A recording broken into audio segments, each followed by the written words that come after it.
எல்லோரும் எப்படி இருக்கீங்க? உங்களுக்கு என் கதையை கேட்கும்போது தொடர்ந்து பிடிச்சிருந்தாலோ இல்லை வேறு மாதிரி கதைகள் வேணும்னாலோ, நீங்கள் எந்த மாதிரி கதைகள் வேணும்னு நினைக்கிறீங்களோ மறக்காமல் எனக்கு கமெண்ட் பண்ணுங்கள். நான் அந்த மாதிரி கதைகளை சொல்கிறதுக்கு ஆசைப்பட்றேன். இந்த கதை என் அக்கா கணவரை பற்றினது.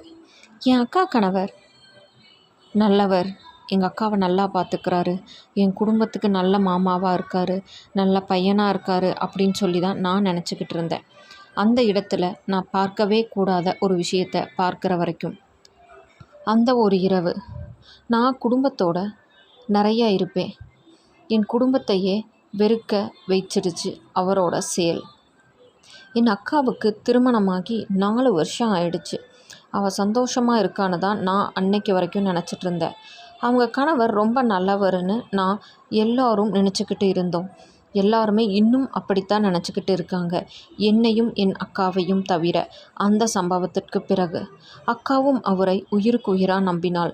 நல்லா தான் போய்கிட்டு இருந்தது. சில மாதங்களாக அக்கா அடிக்கடி அழுதுகிட்டு இருப்பதை நான் கவனிச்சிருக்கேன். என்னக்கா அப்படின்னு சொல்லி கேட்டால் ஒன்றும் இல்லை அப்படின்னு சொல்லிடுவாள். நான் நிறையா விஷயங்களை நினச்சி யோசித்தேன். ஹவுஸ் ஒய்ஃபாக இருக்கிறதோட ஸ்ட்ரெஸ்ஸோ என்னமோன்னு நினச்சிக்கிட்டேன். ஒன்றும் இல்லைப்பா, டயர்டாக இருக்குது அப்படின்னு சொல்லுவாள். வேலை செஞ்சுக்கிட்டே இருக்கிற மாதிரி இருக்குது, நம்ம வெளி உலகம் கம்மியாக பார்க்குற மாதிரி இருக்குது அப்படின்னு சொல்லி சமாளிச்சிடுவாள். ஒரு நாள் இரவு என் நண்பர்களோட பிறந்தநாள் பார்ட்டிக்கு நான் போயிருந்தேன். அங்கே அக்கா கணவர் மாதிரி ஒருத்தரை பார்த்தேன். பார்த்து ஒரு நொடி அது அக்கா கணவராக இருக்க வாய்ப்பில்லை அப்படின்னு தான் நினச்சேன். முதல்ல நம்பிக்கையே வரலை. அவர் மட்டும் இல்லை, அவர் கூட இருந்த பெண்ணை பார்த்த நிமிஷம் என் உயிரே போயிடுச்சு. அப்போ தான் அது அக்கா கணவர் தான்னு முடிவுக்கும் வந்தேன். என் உடம்பே நடுங்க ஆரம்பிச்சிருச்சு.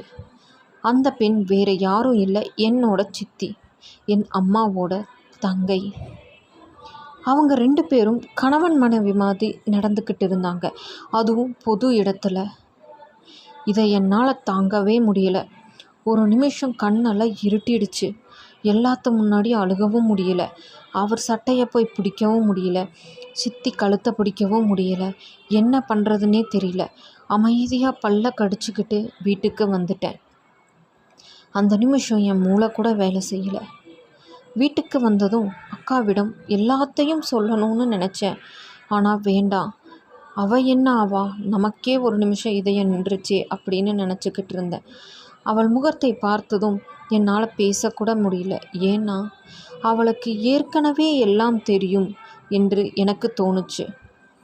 அக்கா சொன்ன ஒரு விஷயம் திரும்பவும் நான் அக்கா கிட்ட கேட்டேன். நீ என்ன பிரச்சனைங்கிறத என்கிட்ட சொல்லு அப்படின்னு. பாதி சொன்னா, பாதி மறைச்சிட்டா. யார் அந்த பெண்ணுன்னு தெரிஞ்சும் அவள் யாருங்கிறத சொல்லலை. ஆனால் பாதி சொன்னான். இன்னும் என்னை தூங்க விடலை அந்த விஷயம். என் குடும்பம் உடைஞ்சிட்டு போயிடும் என்று நான் இன்னும் உயிரோடு இருக்கேன் என்று என் அக்கா சொன்னாள். என் குடும்பம் உடையக்கூடாது, என் பிள்ளைங்களுக்காகவாது நான் வாழணும் என்று சொன்னாள். அந்த நிமிஷம்தான் நினச்சேன், காதலை விட சில பெண்கள் குடும்பத்துக்காக தாங்குகிற வழிதான் பெருசுன்னு எனக்கு புரிஞ்சுது. இது என்ன வாழ்க்கை? மரணம் கூட இவ்வளோ கஷ்டமாக இருக்காது.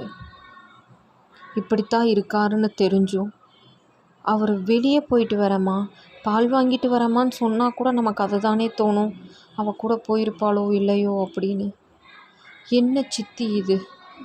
அதாவது சித்திங்கிறவங்க அம்மா. அப்போ பொண்ணோட கணவர் கூடவே இருக்காங்களா? இது பணம் செய்கிற வேலையா, பாசம் செய்கிற வேலையா, இல்லை மோகம் செய்கிற வேலையா? அது அவங்களுக்கும் அந்த கடவுளுக்கு மட்டும்தான் தெரியும். இதில் இன்னொரு விஷயம் தெளிவாக தெரியுது.